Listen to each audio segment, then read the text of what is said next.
and gentlemen, this is why Mike Muse is Mike Muse. He did his homework. He already came with it. Honestly, we have a governing body, first of its kind. We have the oversight board. I mean, as I mentioned before, we have really taken serious our responsibility. Once again, a platform of 3.7 billion users across this entire planet. I mean, there's nothing like it on the face of this earth.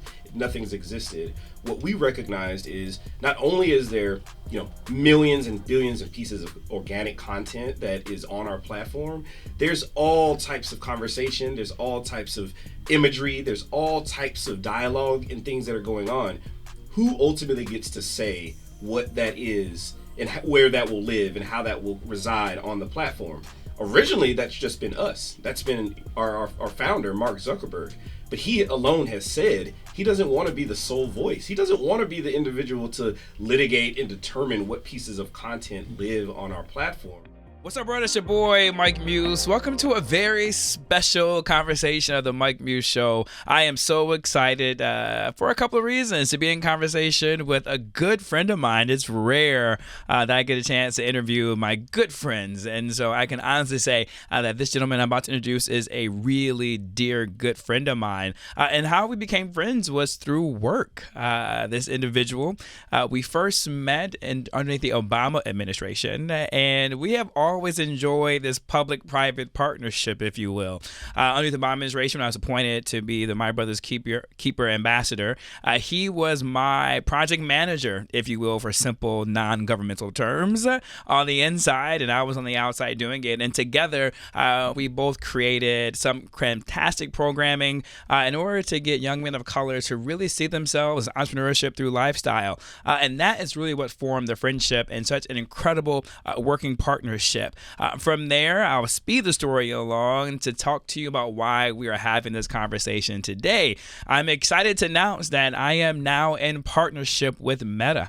And with partnership with Meta, we are going to create a 3-city tour. We're going to go to New York City, Los Angeles, and London. That's right, the UK. We are coming to see you. How cool is that? All around the conversation is around AI, big data, machine learning, and all the tech policy that's associated with that. And this literally couldn't come at a better time. Literally, I'm just coming off air recently, and the number one question that we get for Ask Mike is about AI, artificial intelligence, the danger of it. Talk to me, Mike, about this metaverse. Talk about the dangers of it. I even had a question yesterday where a caller called up and he was like, hey, Mike, I'm really concerned about AI. There was a rapper and a producer that was on social media discussing that maybe rappers and MCs should start trying to find ways to IP their voice because of the AI technology. And so he was really concerned about that. And I'm like, yo, if you can just stay tuned for one more week, I got you. It's going to be a big announcement for us to get involved with. So today's show is one about the announcement. I'm super excited, but really, audience, we finally get the chance together as an audience to unpack AI and what does it mean? What is technology, big tech, governance, Section 230, all the things you guys are asking for. The purpose of us is to really make this tour, all those topics, really digestible. I am so sick of people being intimidated by conversation around AI and big data. It doesn't need to be. And the reason why it's been so intimidating is because we use these big words, right? And so it makes people feel like they can't participate in the conversation. But this is how we get bad policy. And this is how we get rogue actors in the space of technology doing rogue things, because there's not enough of us holding individuals, companies, agencies accountable. But this is why this Meta tour is about to kick off. Ladies and gentlemen, I want to introduce to you the senior manager and head of partnership of governance at Meta, Mr. Christopher Upperman. What's up, Chris? Man, it's always good to see you, Mike Muse. You're a real friend, real partner, real collaborator. I'm really excited to be here. I'm really excited for this opportunity. We have been working for so many years, and what I've always been enthusiastic about is how we very intentionally find ways to work with each other. There are big problems in society today, and there have been, and it really takes people coming together to work to bring the best of where we are, whatever industry we're in, together to solve these big problems. And I'm at Meta. I'm in the governance organization, the head of our partnerships, which really what that is actually our relationship manager, our strategic partnerships, our strategic initiatives ahead. I'm really thinking about ways that we can tackle some of the biggest problems in society. It's a platform of 3.7 billion users globally. I'm not sure that everybody's familiar. Meta is WhatsApp, it's Instagram, it's Facebook Messenger, it's Oculus now with the metaverse and the AR, VR. We'll get into that. Instagram and Facebook Blue, the original Facebook back when I was in college, that thing kicked off. That's a lot. That's a lot of products touching a lot of lives, and a lot of content is on these platforms. So I'm in the organization that really tackles these issues, that really looks to hold ourselves accountable. We're really looking to empower users to set the standards and set some terms and to hold us accountable, and also outside organizations. So I'm really, really excited about this partnership because you said it best. These can be intimidating conversations. These policy conversations can be really nuanced, and there's a depth to them because it's serious business. But in reality, there are things that people can understand about these conversations. And quite honestly, that's what we wanted to do. I've always known you as someone that is at that intersection of making it digestible, making it palatable. How do we get a broader coalition of people to understand these really serious topics and conversations? And so we at Meta, and particularly in the governance organization, we saw you as one of these validators, one of these individuals we knew we could trust with these conversations. Bring in some new audience, bring in new partners and players and people who are thinking about this, creatively. You're in the entertainment space and in the media space. There's a whole subset of conversation that spans this. So I'm just excited to be here. I'm excited too, man. And kind of just expanding upon that, and I think about accepting responsibility for that is because what you guys understood, and me agreeing to be the partner to help you guys curate this conversation, is that in that beginning, I was like, I'm also going to hold you guys accountable too. That this isn't just a free pass or a big infomercial for Meta. And I love that how you guys agreed to that, because you guys, what I've been really impressed with you is that, in the tech policy world that I exist in, we're always trying to figure out who is going to govern these big tech platforms. We always talk about, Congress, and Congress doesn't really understand technology and the nuance of it. And I'm not knocking Congress because the rate of technology changes so fast. So anytime you can put a policy, well, one, we all know the sausage making process takes forever. Right. And so by the time the sausage making of a bill gets made and approved, that technology was almost 2 years ago that the policy is trying to govern. We're 2 years ahead now. So almost that policy is almost irrelevant because now we're on to another thing that the technology has advanced. So the question me and my peers have always discussed was, who is going to govern? Right? Does there need to be a regulatory agency? Does another department? Do we need to get former executives at big tech to kind of govern that? But the reason why I like you guys, because you guys went first with your own governing body. Talk to me a little bit about your own governing body that you guys have and why that was important, and if it really is non-partial. Ladies and gentlemen, this is why Mike Muse is Mike Muse. He did his homework. He already came with it. Honestly, we have a governing body, first of its kind. We have the oversight board. I mean, as I mentioned before, we have really taken serious our responsibility. Once again, a platform of 3.7 billion users across this entire planet. I mean, there's nothing like it on the face of this earth. Nothing's existed. What we recognized is not only is there millions and billions of pieces of organic content that is on our platform, there's all types of conversation, there's all types of imagery, there's all types of dialogue and things that are going on. Who ultimately gets to say what that is and where that will live and how that will reside on the platform? Originally, that's just been us. That's been our founder, Mark Zuckerberg. But he alone has said he doesn't want to be the sole voice. He doesn't want to be the individual to litigate and determine what pieces of content live on our platform. I mean, it's the town square, right? Is there someone that's sitting there and saying, you could say that, and you could say that, and no, stop, let's be quiet here, and no. Honestly, we wanted to look at a way to bring more accountability to our structures. And in particular, what we did, first of its kind, industry leading, we established the oversight board. What this is, for those who may not be familiar with this, is almost like a digital Supreme Court. Think about how right now the Supreme Court is the highest court in our land here in the United States. They take a look at cases that will have really seismic level impact on our society, right? The same goes on with the oversight board. They are taking in appeals from users on our platform. They've netted above 1 million plus appeals to that body saying, I'm not sure why this piece of content was taken down. I don't agree with it. Can you take a look at it? And what they do is they take a look at these things in the aggregate. We have a process where we work with them to get cases. They get cases. They take a look. They deliberate internally. Yeah. It's impartial. They're an independent body. So the one thing that I really do want to say about this is it's an independent body that we established with a trust, an irrevocable amount of funds that we gave this to exist on its own. Yeah. 23 global members, Nobel laureates, legal scholars, humanitarians, human rights scholars, all types of amazing individuals that are on this body, and they hold us to account. And guess what? It's only the first step. There's a lot of work to be done here. What I love, though, is that audience, before I actually agreed to take it, I actually had asked for a dinner with 2 individuals from the oversight board, and one represented from India, and another one was from the Netherlands. And I had the chance to really ask them questions because before I agreed to do this, I wanted to know how serious was this. And when I tell you the thoughts that they have about Meta unto itself, I was like, oh, this legit is like right. Impartial. I was like, I don't think y'all like Meta. There's a collegiality there. I don't know. Yeah. I was like, do y'all really like this company? And that's why I knew it was right, because you want people around just going to challenge you to make you better. And then I think that was a good thing about it, because we don't exist in isolation. So let's just speed along, because you said so many great things. You mentioned the Supreme Court.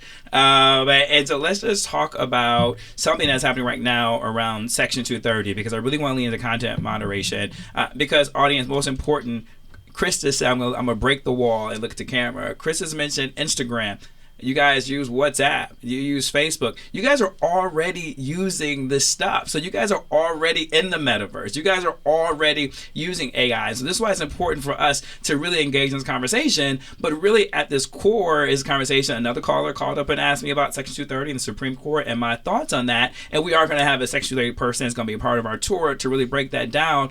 But talk to us. Don't weigh in on whether or not Section 230 should be around or shouldn't be around. But if you can, Chris, talk to us just a little bit of why Section 230 exists for that platforms like Meta, like Google, like YouTube, like TikTok can exist. Totally. And I'll just say out the gate, I'm not the Section 230 expert. Yeah, but we're just tapping into it. But in general, I mean, I wanted to kind of give you some of the understanding. And just so you know, Chris, my audience is already primed for this. I've already had the expert on 2 times for the Mike Muse show. Okay, so all right. Just a little flex. Right, it's a little flex. My audience is ready for you. No, totally.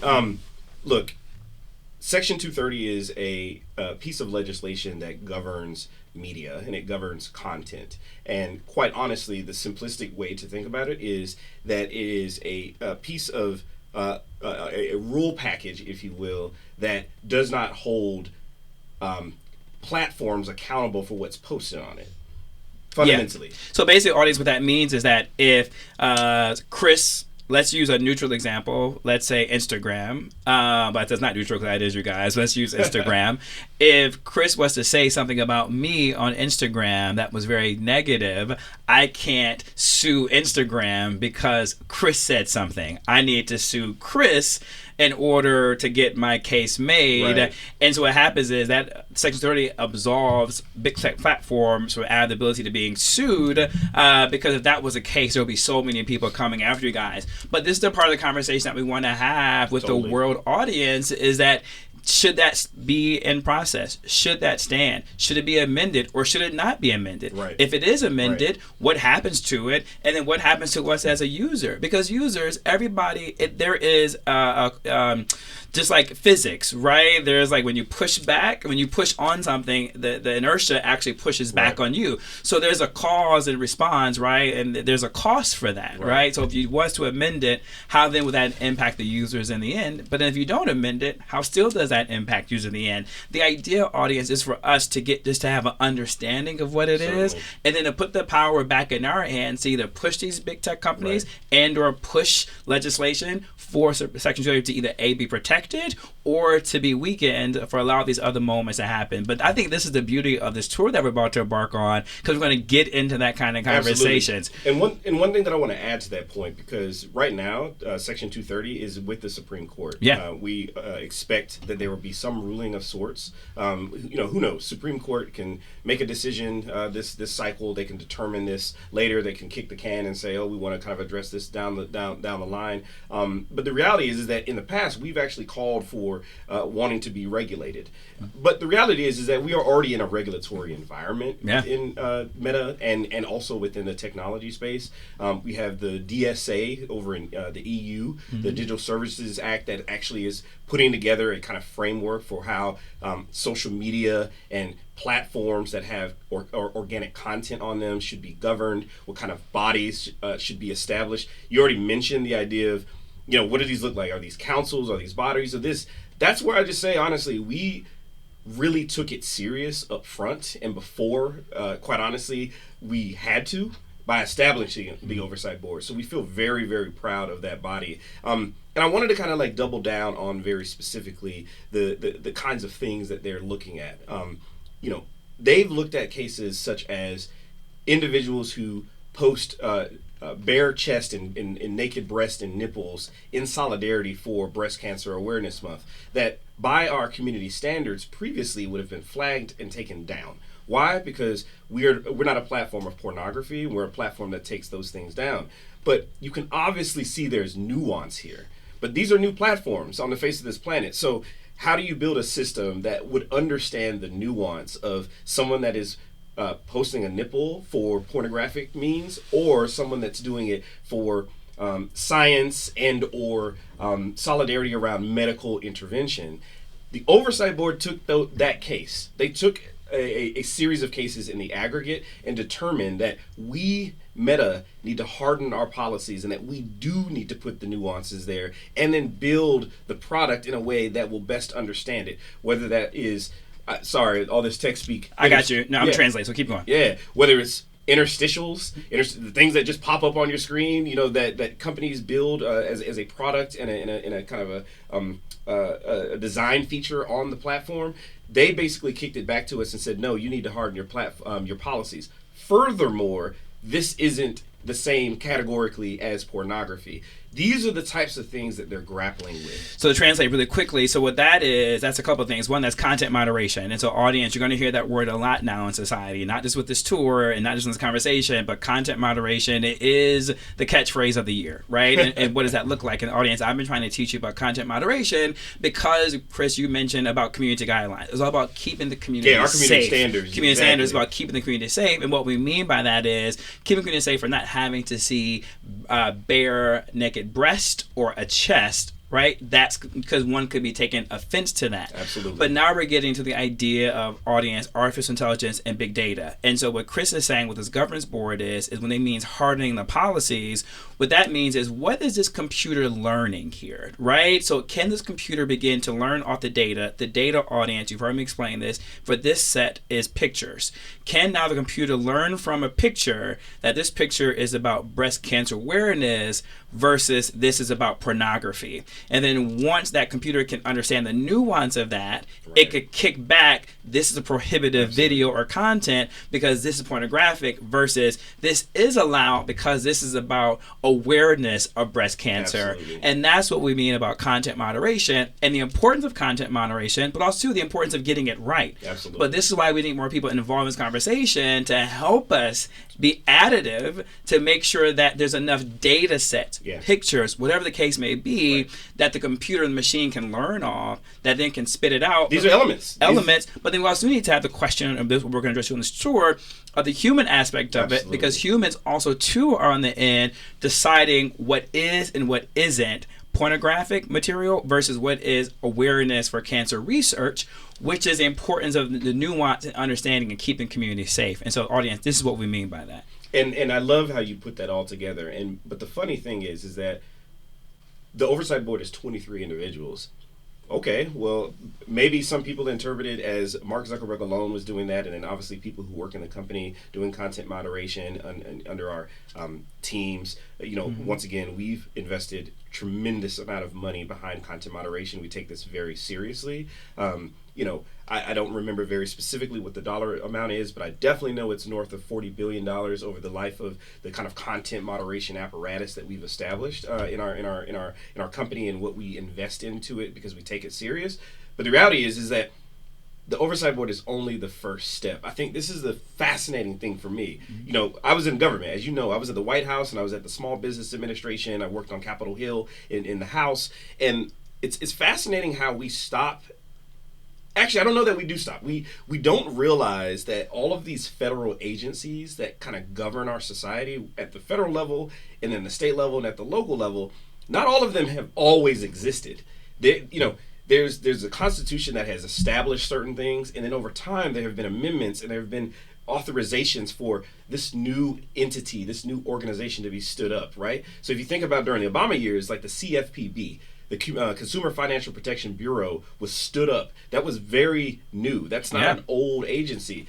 This is kind of how you have to think about governance of the social media platforms and the internet. Well, let's think about the governance of that, because I want to stick to content now, because now we're talking about breast cancer versus nudity. So now I want to actually use a real life example that's been in pop culture that actually now is translating into how should Meta or entities that participate in the metaverse, now the term is, be protected. I had another question that came up this week on radio, on air, and it was around that episode of Black Mirror. The most famous, I think probably the most famous and important episodes of Black Mirror was when the star friend of mine, Anthony Mackie, I would love to see if we can get him to participate in some capacity. It was he and another gentleman where in the Black Mirror they put on their version of an Oculus, a VR headset, and when they went into the gaming system, when they were in the physical realm, they presented as heterosexual and heterosexual presenting individuals.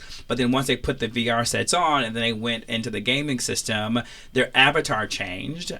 They became caricatures. But then also, too, there's characters fell in love with each other and then they end up having sex with each other, right? And so the question that I was asked, today was, is there policies associated when it comes to those type of dynamics, like in the metaverse, right? Because I always talk about no matter what is meta in the metaverse, there still is an emotional connection that an individual is experiencing Absolutely. when they're inside. And that's why it's important when we look at the dynamic of like sexual harassment or physical assault. Should that be governed? Because when you do remove the headset, when you do remove the Oculus, you still went through a traumatic experience. And then who should be held accountable for that? I'm just curious, Chris, are these conversations that you guys are having at Meta, is these conversations you guys are having in the big tech community? Because I got to be honest with you, this is a conversation I want us to have on this tour. Yes, I cannot stress this enough. These are very serious conversations, and I feel honestly really enthusiastic and really heartened. The reason why I'm kind of slowing down, because this is one of those places where very genuinely I can give you a affirmative, we are grappling with these big issues every day. Our organization and the company at large, we have a whole host of individuals who are tackling these issues. The governance of the metaverse is a wide open conversation. Let me kind of put a couple of distinctions on some things here. So when we talk about the metaverse is actually the way you think about the internet, right? Originally it was Web 2.0, and we're moving into this Web 3.0. The internet is not just one thing. The internet is a bunch of individuals who've built back-end structures that pull it all together to kind of give us the experiences that we know of today. The metaverse is going to be the same thing. So particularly when we talk about the metaverse, we're talking about what we as Meta are going to build to contribute to the outgrowth and the build of the metaverse. Because the metaverse, if you can think about it, is going to be an environment. So we have our Horizon Worlds, which is kind of an application and a set of softwares that have been pulled together where people can go in and get the exact experiences we want them to have as Meta. But down the line, there are going to be other industry partners. You, for instance, could set up and say, hey, this is the kind of metaverse ecosystem and environment that I want to set up. So I just wanted to be very clear about that. And not to go too deep into this conversation, because we're going to have some experts on in this tour. I'm really excited about this. There's the conversation around mixed reality. There's a conversation around AR, VR, which is augmented. Talk about mixed reality, just for people to understand that. Just define it, and then... Totally. So mixed reality is the idea of, if you put on, let's say, some glasses right now, you still see everything as is in reality, but you might see something that pops up and it says, hey, go into this restaurant here because they have a deal, and based off of some things that you've done before, that might be of interest to you. So the mixed reality is the idea of kind of extending some of what goes on in the internet, but in a visual manner. Okay. Then you get into the AR, VR, like that world, the virtual reality world. Fundamentally, is a world that is kind of made up. I think most people are pretty familiar with what a virtual reality world is. It's when you think about video games, you put on a headset and it puts you in a driver's seat of a car, a McLaren, or puts you in a war field on some of these games. That's kind of what virtual reality is. When we think about the metaverse is going to be a lot of these components all together. So I just wanted to be very kind of clear about that to help people understand. And it's still early, right? The thing is, the metaverse isn't even fully here yet. We have just invested. We said that this is something that we want to do. We have our Oculus headset and products that we have that people can use to do it. We've seen the cool commercials where the woman is actually on the mixing board and she's building out a track with some friends. She's got a symphony next to her and they're all working in that. You see doctors using and figuring out how to perform surgeries. I mean, there's a world of reality, of possibilities, and opportunities with where that can go. But to get back to the point that you made and the question that you have, yes, the governance of the metaverse is a really tricky conversation. But let me just start back where we started from. This is why our fundamental premise is we don't have the answers. We cannot determine for a new ecosystem, a new existence in this virtual reality world that we should set those standards. We need users to provide constant feedback. We need people to take control of their own existence within these spaces. But these are real-time discussions that are evolving. And a big part of the reason why we actually wanted to partner with you, because of yourself and other people in your ecosystems who can be informing us, giving us the insights that we need around this to better understand it. And guess what? It's still so early.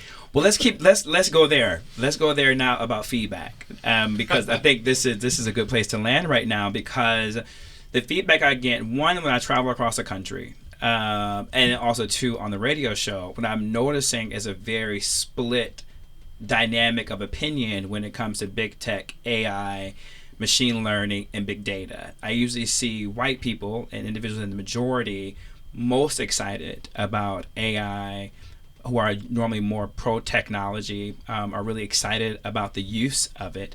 And the feedback across the country and then the callers I get and the DMs I get are from people of color and other marginalized communities who are afraid of this type of technology and are more hesitant to it. I know we're going to discuss all of this on the tour, and this isn't enough time to really break it all down. Sure. But why do you think people in marginalized communities have a hesitancy and a concern? But also, too, why should marginalized communities and people of color be excited for the possibilities of it? Yeah, it's a really, really big question. And look, ladies and gentlemen, folks, Mike Muse always asks the hard questions. I'll say this. This is kind of my personal opinion on this. Historically speaking, there have been challenges around access, the access to internet. When we're talking about the potential price points of certain innovations that come out, and that could be exclusionary. I want to give a shout out, actually, not just simply our governance VP, Brent Harris, and a whole subset of individuals in our company, Nick Clegg, our president, but I'll also call out Roy Austin, our first ever VP of Civil Rights. This is actually an individual. There's no other VP of Civil Rights across any social media company or technology company. So I want to shout him out in particular. And the reason why I bring him up in particular is because some of what you're talking about is this kind of nebulous conversation of civil rights, the idea of how do you represent marginalized communities and how are those voices elevated so that they are part of the strategies, the go-to-markets, the product development. This is what he and his team, and ours is governance. We work very closely to tackle these issues inside our company. So I would say, historically speaking, where you might find marginalized communities being hesitant or even reticent around technology is just from historical precedent, historical inaccessibility, if you will. What I will say around the possibility of this, let me give you a good example of one. When we're talking about the potential direction we're moving with, whether it be the metaverse, whether it be mixed reality, whether it be headsets and these kinds of things, we're getting into a new world of accessibility. So when we talk about marginalized communities, I think most of the time we may want to go into kind of the race and gender piece. Fair and fine. I'm a man of color as well, right? I'm a black man. But we're also talking about people with disabilities. So when you think about the use case, one of the coolest things that we have a use case around is the ability for what a mixed reality and virtual reality world can do for people who are disabled and who have accessibility issues. So we are looking at a lot of ways that people can use products in ways that they never have been before. And so I would only kind of flip it on its head to say that where people might be hesitant, give it some time, participate, engage, give all the feedback, be in someone's DM, send some notes or letters to whoever elected official, like elevate your voice, call into the My Muse radio show and ask the questions because you have the direct and open door with us and direct line. But I would say I'm more of an individual where we haven't been at the table for a lot of these conversations, particularly when these new innovations are being discussed and developed.